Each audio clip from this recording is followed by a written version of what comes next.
Okay. Frequently asked question. Should women be pastors? Ang alam po ninyo ang stand ko tungkol po sa pastors. Ang pastors po ay gawain. Hindi po siya title. Ano po? Si Jesus lang po ang pastor. Tayo po, binigyan po niya tayo ng access para yung tungkulin bilang pastor magawa po natin o yung function. Pero titles, hindi po yan sa atin. Okay? Mapalalaki man, mapababae. Nakakatawa po, nung sabihin po ni Pablo na sana tumahimik ang mga babae habang nagsasalita yung mga elders sa church. Okay, yan po ay kaugalian ng mga Hudyo na since nag-uumpisa noon ng early church, ito po ay sinabi ni Pablo para hindi po magulo yung mga nagsasalita during that time. Dahil likas po ang mga babae during that time, sila po ay mausisa, mapagtanong, kaya sabi niya, pagdating na lang sa bahay, doon na lang kayo magtanong. Yun po lamang po ang gustong sabihin ni Pablo. Walang ini-indicate si Pablo, wag magpastor ang babae, wag magpastor. Hindi po tungkol sa pastor yan. Hindi po tungkol sa pastor yan. Kay babae, kay lalaki, lahat meron po tayong access para gumawa ng gawaing pastor o yung function ng pastor. Hindi po yan tungkol sa pastor-pastor. Ito po ay tungkol lang po sa konteksto kung ano yung sinabi ni Pablo. Ang problema po sa mga ilang institutional churches, masyado po nilang in-apply yung kanilang institutional ways. Para po yung ang biblical po, naggagather ang church. Amen? Ang ginawa nila, church service. Okay. Yan na po, pumasok na po yung mga unbiblical na pangalan or tawag, ano? Kaya I recommend each and every one of you to watch Rethinking the Institutional Church. Just type it on YouTube, it will appear.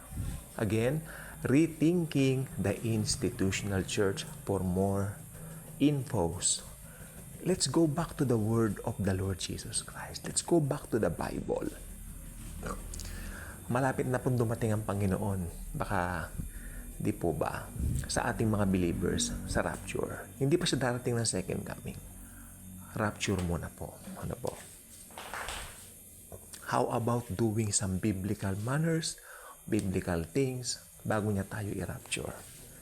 Di po ba? Para at least, ang sarap pong nagagawa natin yung tama. Wala pong kinalaman yung pastoring again doon sa sinabi ni Paul na manahimik ang babae habang nagsasalita ang mga elders. Wala po yun. Ang mga babae po kasi during that time mausisa. Tanong ng tanong sa kanilang mga asawa, gano'n. Siguro naingayan po si Paul.